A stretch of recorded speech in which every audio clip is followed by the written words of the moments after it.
digital haze, looking for love in modern days. 21st century dating decoded, the official Speed Mingle podcast. Yeah, 21st century dating decoded, the official Speed Mingle podcast.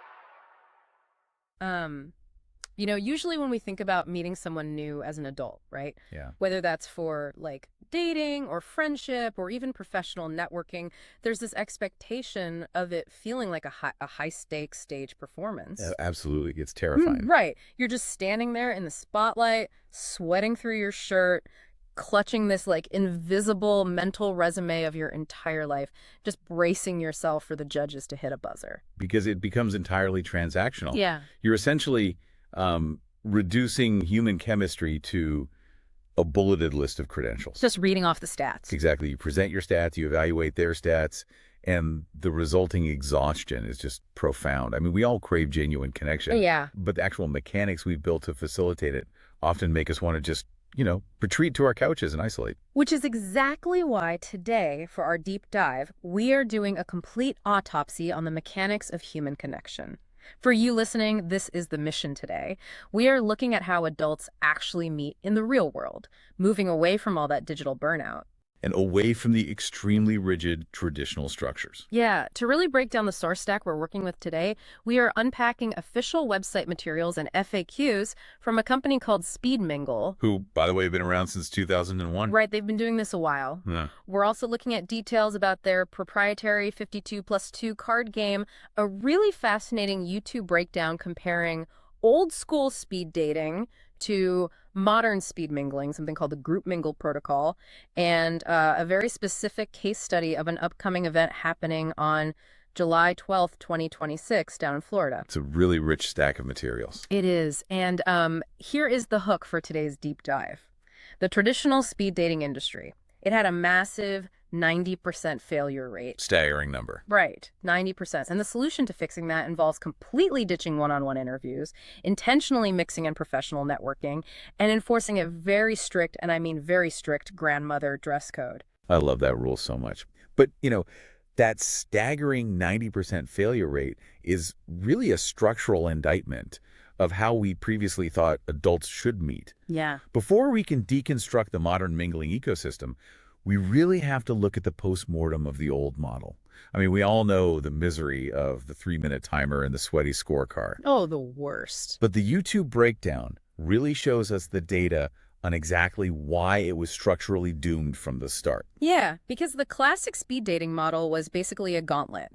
It was these 3 to 7 minute one-on-one intimate conversations and focused purely on romance. Great. Purely romantic. You sit down, someone hits a literal stopwatch, and you have to prove your worth before a bell rings. And from a neurological standpoint, that timer puts the human brain into a hyper-evaluative state. Like panic mode. Basically, yeah. The prefrontal cortex goes into absolute overdrive. You are no longer experiencing the person sitting across from you. Because you're just thinking about the clock. Right. You aren't picking up on subtle micro-expressions or body language or warmth. Instead, your brain is just processing this rapid-fire checklist of attributes. It's an interrogation. It's not a conversation. Interrogations don't really spark romance. No, they are fatal to the organic development of chemistry. Well, and the events themselves were notoriously awkward, obviously, but the FAQ data points to a second, much darker reason for the industry's collapse. The privacy issue. Massive privacy breaches. Historically, you were handing a physical piece of paper, your little scorecard, to a tired organizer at the end of the night. Which relied entirely on manual matching. Yeah. An organizer had to physically sit down, cross-reference these paper scorecards, and distribute contact information by hand. Oh. And predictably actually, this led to the widespread, unauthorized release of personal data. So bad. People were receiving texts and calls from individuals they had explicitly rejected. Which completely destroys the psychological safety of the room. Exactly. If I walk into an event knowing my phone number might end up in the hands of someone who, made me uncomfortable, I'm walking in with my armor on. You have to. I'm defensive from the second I check my coat. And when people feel their boundaries are permeable, they immediately put up that social shield. Yeah. You are guaranteed to get the most guarded, artificial version of a person in that environment. Right. So enter the pivot. This company, Speed Mingle, recognized the structural flaw early on. Like we said, they were established way back in 2001. Yeah, their logo still proudly features these two, sharp-looking early 2000s cartoon professionals. Standing very confidently in their business casual. Exactly. But they realized the one-on-one timer-based model was fundamentally broken, so they shifted the entire paradigm to what they call a dynamic cocktail party. Yes. And it's governed by their internal group mingle protocol. The group mingle protocol completely dismantles that musical chairs routine. Instead of sitting across from one person, attendees are placed into varied groups of 4 to 6 people. Okay, let's unpack this, because my initial reaction here is just skepticism. Oh, sure. The traditional method was a stressful corporate job interview carousel. We established that.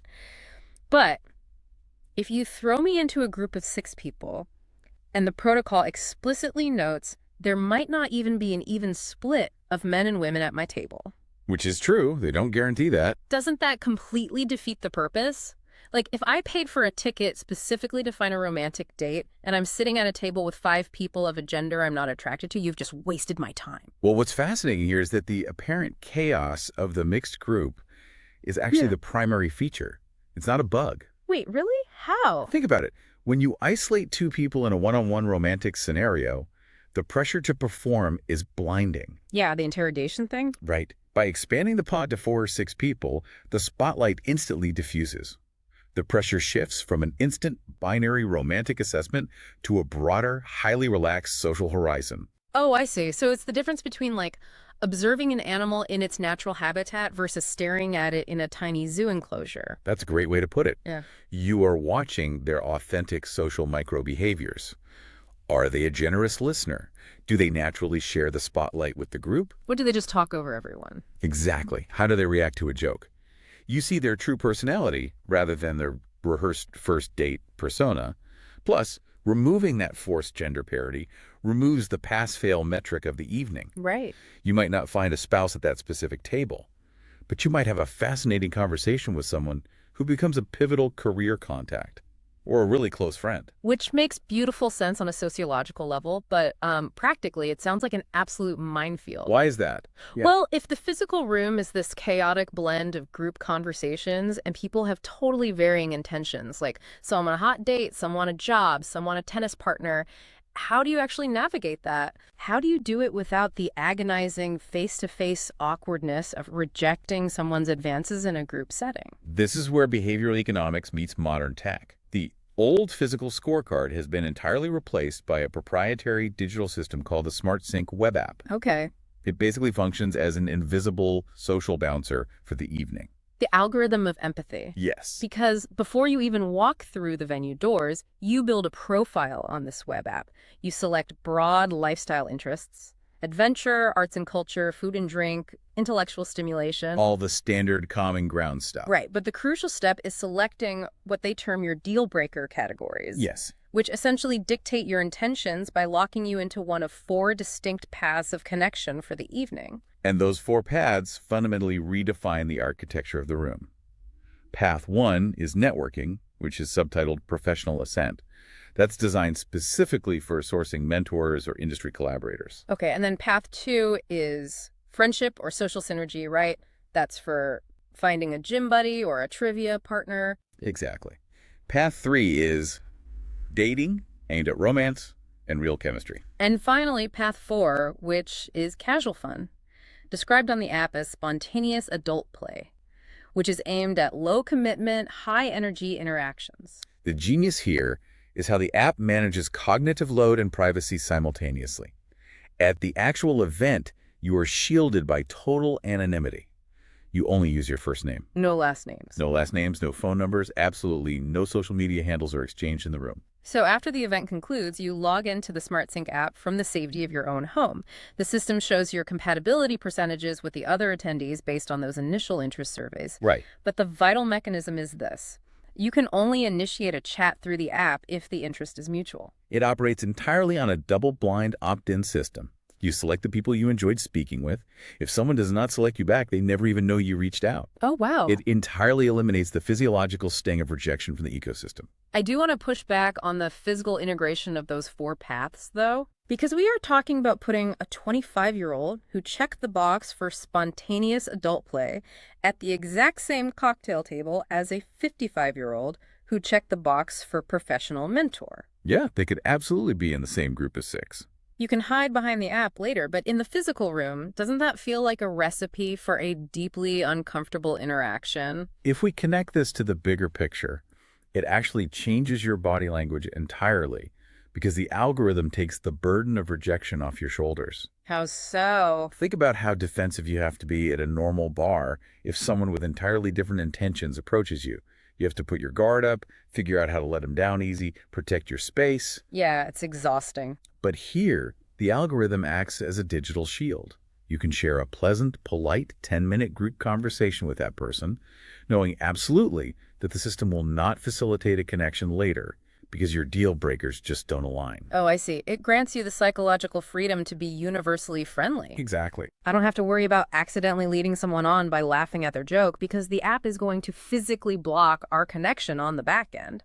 Since, I clicked networking and they clicked casual fun. It preserves the safe, unbiased cocktail party environment. Yeah. And to your point about the age gap, they employ a very strict open age policy. Right. The typical demographic is mid-30s to early 60s, but anyone 21 and older is welcome. Because the company philosophy is that chemistry transcends numbers. But they do enforce a very firm boundary regarding that policy because the materials explicitly state no refunds are given if no one in your preferred age group shows up. Nope. Or if you simply don't get a mutual match, you are paying for the curated environment and the psychological safety of the room. You are not paying for a guaranteed spouse. Which is a remarkably healthy boundary for an organizer to establish up front. It manages expectations and removes the entitlement that often plagues paid dating events. Totally. So the tech gets you into a room with compatible people, and the double-blind system protects you on the back end. But we still have to survive the actual mingling part. When you are sitting in a group of 6 people, and you only have a 10 to 15-minute rotation window before the groups shuffle, how do you bypass the absolute death trap of superficial small talk? Yeah, if everyone sits down and defaults to the standard, so what do you do for work? Or, how about this weather? The dynamic instantly flatlines. You immediately regress back into the tedious mini-interview format. Right. So to hack this dynamic, Speed Mingle drops a physical tool into the center of the table. It's called 52+2, the card game. With an exclamation point. Yes. It is literally a physical deck of 54 cards, and it's pitched as an icebreaker extraordinaire and a dating dynamo. The entire design philosophy of this deck is to artificially forcefully skip the what do you do conversational loop. Here's where it gets really interesting. It's essentially bowling with the bumper lanes up, but for human conversation. I love that analogy. The cards are loaded with fun, meaningful, unexpected, and honestly hilarious prompts. You draw a card, you read the question to the group, and it completely bypasses the need for anyone at the table to be naturally witty or charismatic. Right. The deck is so effective, they actually market it outside the events, right? Like for team building and family gatherings. They do. And the psychology behind why a piece of cardboard is so effective at generating chemistry is fascinating. When you meet someone new, an enormous percentage of your cognitive bandwidth is consumed by performance anxiety. Oh, for sure. You are actively trying to invent the perfect next question. You are terrified of an awkward silence. You are monitoring your own posture. You're so busy writing the script in your head that you aren't actually listening to the person speaking. Precisely. By outsourcing the prompt to a physical card, you remove the burden of invention. In psychology, we refer to this as a shared third object. A shared third object. Yeah, it diffuses the intensity of direct, unbroken eye contact. You can look at the card, laugh at the card, and blame the card if the question is weird. It's not my deeply personal question, it's the cardboard's deeply personal question. Exactly. And once the cognitive load of inventing the conversation is lifted, your brain finally has the bandwidth to engage in active, empathetic listening. Wow. You start paying attention to the tone of their voice, the cadence of their stories, the authenticity of their perspective. You actually get to hear them rather than just waiting for your turn to deliver a rehearsed elevator pitch. It's a brilliant sociological hack. And to see how this psychology actually plays out in a physical space, we can look at a specific real-world event happening next week. Grounding this theory in a physical location really highlights how heavily they rely on environmental psychology to make the whole system work. So the event is titled The Hook, Line, and Speed Mingle. It's part of their second Sunday summer series. Taking place on Sunday, July 12th, 2026, from 4:30 p.m. to 7 p.m. Which waits Sunday afternoon. The timing is very intentional. Late Sunday afternoon is a transitional period. It is designed to wind down the weekend in a relaxed, low-stakes state. They're intentionally avoiding the frantic, high-pressure expectations of a Friday or Saturday night primetime slot. That makes a lot of sense. And the location is the Slick Lips Seafood and Oyster House on Palafox Street in Pensacola, Florida. Beautiful area. Yeah, and the promotional art they've created for this sets an incredibly vivid scene. You have this nautical logo with a fish leaping on a hook. The centerpiece is an illustration of a couple lounging on a sun-drenched wooden dock at sunset. Very picturesque. Right, and flanking the image is a rustic basket overflowing with fresh oysters beside a heavy shucking knife and a beautiful crystal glass holding a lime-garnished craft cocktail. The entire aesthetic is this upscale, casual, breezy coastal vibe. They are setting a highly specific psychological stage before a ticket is even purchased. And that upscale vibe isn't just in the artwork. It's enforced by a literal financial and sartorial barrier to entry. Yeah, the tickets. The ticketing scales from a $19.99 early bird special on Eventbrite up to $39.99 at the door. Right. But the detail that truly stands out is the dress code. It is officially listed as smart casual, but they provide an undeniably clear metric for what that actually means. The grandmother rule. The grandmother rule. Quote, dress as if you were in public with your grandmother. If she wouldn't approve, change. End quote. Establishing that sartorial boundary is crucial for the ecosystem. It immediately demands a baseline of respect and effort from every participant in the room. You can't just roll in wearing sweatpants. So what does this all mean? Because I have to ask about the venue itself. Does swapping out a sterile hotel conference room for a bustling oyster bar at sunset actually alter the social chemistry of the attendees? Or is this just clever marketing to justify a $40 ticket? Environmental psychology plays a massive, measurable role in human behavior. Think about the physical reality of a sterile hotel conference room. Ugh, the fluorescent lighting. Right, the recycled air, the uncomfortable fold-out chairs. That environment cues your brain for a tedious corporate seminar or like a trip to the DMV. Your shoulders tense up immediately. You feel institutionalized. The environment literally breeds defensiveness. To truly cure digital burnout and facilitate genuine connection, you have to create a physical setting that triggers the parasympathetic nervous system. Which is what? It's the part of your brain responsible for rest and digestion. An upscale seafood house with craft cocktails and a sunset view sends immediate relaxation cues to the brain. It signals leisure. It tells your body that you are safe and that you are here to play, not to work. Exactly. When people feel physically comfortable and aesthetically stimulated by their environment, the social friction drops significantly. Wow. The chemistry generated in a room that smells like fresh seafood and sea breeze is going to be infinitely more genuine than the chemistry forced under flickering fluorescent tubes. You are quite literally setting the stage for neurochemical success before anyone even opens their mouth. It's an incredible evolution to witness. We've watched the concept of meeting adults transform from the complete failure of those high-pressure, one-on-one romantic interrogations into this tech-assisted, gamified, group-mingling cocktail party. It really is a massive shift. It is a masterclass in giving people the exact scaffolding they need to connect while letting them retain absolute, total control of their personal boundaries and privacy. And the core takeaway for you, listening right now, really transcends the specific events. Whether you are actively looking to expand your professional network, or trying to find a new trivia buddy for Tuesday nights, or hoping to spark a profound romance-generating genuine connection, requires a fundamental shift in behavior. Right. It requires intentionally putting down the phone, embracing a bit of external structure, whether that's a physical card game or a digital algorithm, and having the courage to completely abandon small talk. Because asking someone about the traffic or the weather isn't going to change your life. It never will.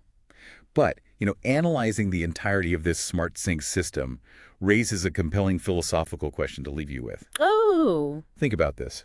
The entire architecture of this platform is built on matching people based on shared interests, a mutual love for arts, or food, or sports. It is meticulously designed to guarantee common ground. Which on the surface feels like the ultimate goal, right? You want someone who speaks your language. Exactly.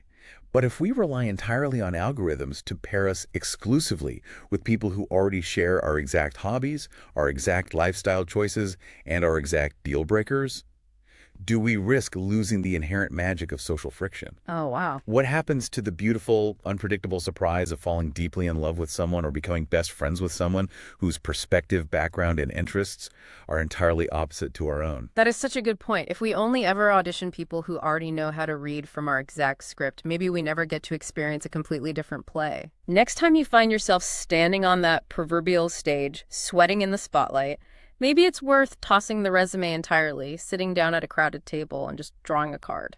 Because the best connections are rarely the ones we engineered. Thank you for listening and watching on the new Speed Mingle TV network.